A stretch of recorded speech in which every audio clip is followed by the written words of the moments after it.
สบายดีจ้ะพี่น้องสบายดีอีกรอบยังมันในเมื่อจะฝนตกแห้งกักพี่น้องยันหนาวส่วนน้าในได้เห็ดเวียกบริยุทธ์แต่ตากฝนเห็ดเวียกช่วงนี้มันเวียกหลายเนาะประจักษ์สีดำหน้าประจักษ์สีนี่นางยันข้างหมักบวบนางลมนางเสริมข้างหมักบวบพอฝนมันตกแห้งน้ำหนักมันหลายมันเป็นวันบอกลมมันวนดูนะลมแบบลมแห้งบนน่ะนางก็เกี่ยวหญ้าให้ลูกแล้วเลยอยู่ซื่อๆคนดูคนหมั่นฝนแห้งพอดีซื่อคอยกำลังสิเมื่อเมื่อกี้นี่คนว่า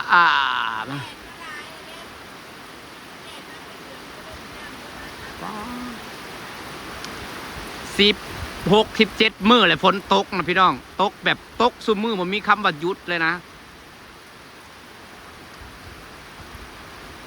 คล้ายแต่ดินอมราเป็นดินแข็งเป็นดินแบบดินหินแห่ดินแข็งเอา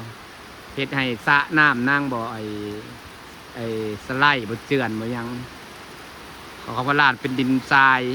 มันอมน้ำแล้วเดี๋ยวนี้มันเริ่มสุดเริ่มยังเลยแต่กับป้าไว้เดี๋ยวนั้นเลย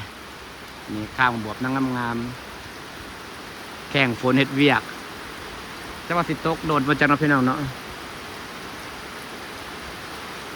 ฝนตกโอ้ยฝนดีแทบสำเฮ็ดปวกสิออกแต่ว่าคันฝนตกแห้งสิเฮ็ดปวกมันเปื่อยเด้พี่น้องมันบ่งามมันสิเปื่อยมันแบบบ่เห็นแต่บ่อน้ำบ่เอื้อไปหานะสะอ่อน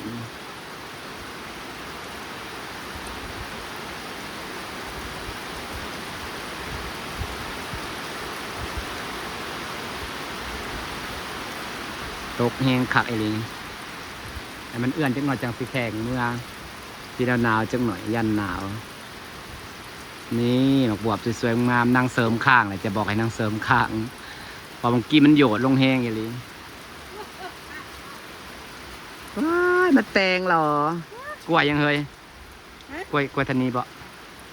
กล้วยจะมาหนี้นี่ว่ากล้วยธนีไปต่ำล่างดีกว่าเป็นว่าอะไรก็ได้เก็บสดๆเลยบ่เป็นยังเจาะมันหนักไก่บ่ปอยไม่รามันหนักเปล่า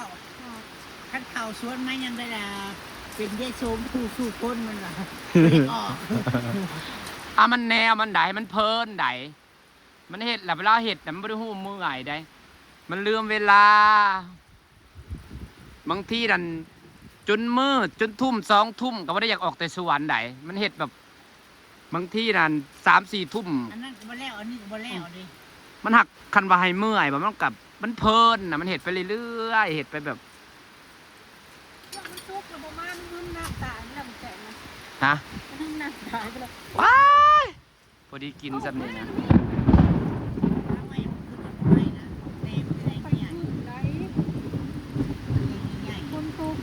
ขึ้นเห็นยัง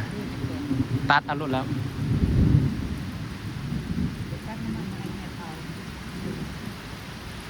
ไปหาหน่อไม้ไผ่เพราะเผาสุกมันจังหอม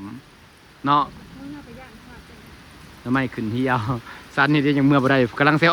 ขี่รถพ่อทองหน้าแล้วฝนตึ้มมากลับมาอีกทั้งอยากเลิกกินผัดไม่นะให้เลิกให้มันจะเอาแนวบ่จะเอาแนวบ่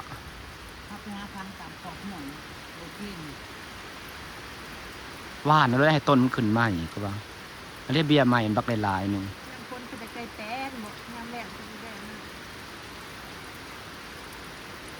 ฝนดีอะไรเนาะบัดดีก็ดีโพด16-17 มื้อแล้วตกมาบริเวณมื้อจักมื้อเป็น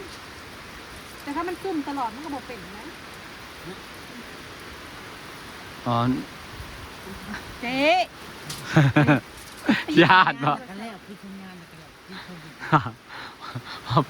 ญาติฟ้า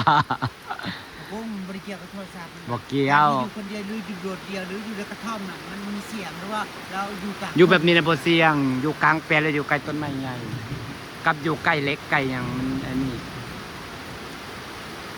ว่านกับFCไม่ได้ใส่หล่อสายผ้าใส่ร่างตายกลางทางใส่ทองทองน่ะมันดูดอยู่ทองพวกโลหะนะมันดูดอยู่พวกโลหะแต่ว่าโทรศัพท์น่ะบ่เกี่ยวสัญญาณน่ะมันบ่ดึงเวลามันเฮือนโค้งเล็กน่ะเวลาพาดแตกน่ะมันไฟแลดแต่ตับไปโลด ผู้ห่างก็เพิ่นหัวเมียเกี่ยวเขาเนาะ แมนดินอยู่นี่มันแข็ง ดินทั้งหนาเฮือนะสิได้กินอยู่แล้วอันนี้เฮ้ยควรมึงว่ามึงสิลือมาไก่อันเด้แต่สิหัวงามมึงว่ามึงสิลือบังนะ ดินใบใหม่เนี่ยแต่สิหัวงาม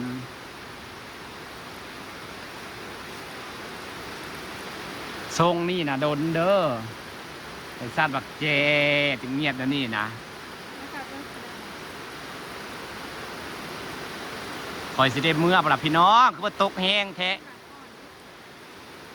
มีบักออกแล้วมันงามันไวเข้มได้เก็บทองมา เฮ็ดละโมกบื้นมีพวกยังมันเพื่อยลูก มีมันหักเปลือยหักบ่งามหักกันหักทูมันก็งามคือเก่าหั่นแหละหักกันเก็บไปน้ำเลยผลน้ำไปน้ำหนักขี้ไล่ได้เฮ็ดนะ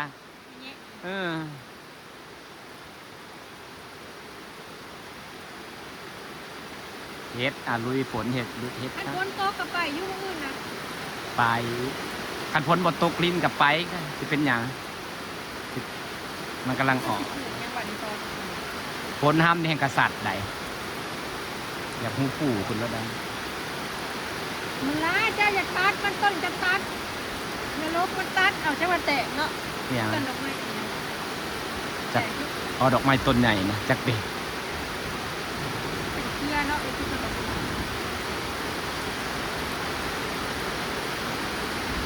เป็นแค่ดอกกุหลาบเป็นป่าดอกกุหลาบคือสิ่งงามในเฮือนมันตายเลยบอกแต่มันเพ้นเหี่ยว มันตายแต่มันทนอย่าง มันทนเนาะ มันมีแต่ละชายพันธุ์มันจะมีทนแดดกับบ่อคงเลยแต่ที่ได้เงินเขาขิมไว้ในข้างหัวน่ะมันหดน้ำกับมดตาย ปานยังได้กระเห็นบ่ได้ตายบ่เอามาปลูกไว้อยู่ข้างตู้พี่ร้อย เรียกว่าแพร่บ่จัก ที่ได้ทุ่มใหม่นะ มันต่ำอยู่เนาะดอกกระเจียวน่ะน้ำขังก็บ่ตายเนาะถ้าบ่ทน แท้ แท้ ตายได้รวมเน่า แม่นอันนี้กะสิเฮิงนะแต่ว่า10กว่ามื้อเลยฝนตกนะยังเขียวทุ่มอยู่เอาปัดเบิ่งเขาเขียนบอกเนี่ย ข้าวมันคือสัตว์ไปเนี่ยนะ เอาน้ำผิวหมูมาโหดมันเค็มมันหมักเค็ม กะเนี่ย โรยเกลือน้ อย่าเพิ่งอะเด้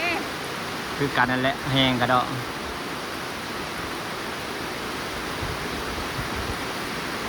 ชอบมาเดี๋ยวคนทำนะเจ๊ คันเมื่อเทิงกวิดช้าพากันมาถ่ายคลิปเยอะแห้งกระตุกไม่มีแต่โดนได้นะซาดบักตกนิ่มๆนิ่งๆนี่นะขันสมุง2 ชั่วโมงมาเลยแล้วปะเดี๋ยวจะหายเดี๋ยวถ่าย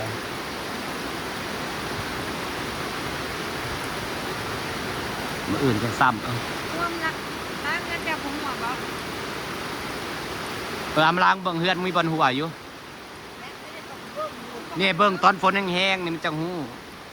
ที่แรกเขาแก้เนาะ มันตอบท้องมันเนี่ยพี่ยันมันหลอกค่ะ ยาเนี่ยกระเทยยัดป้าแล้วบัดนี้ โอ้ปวดท้องในท้องน้ำ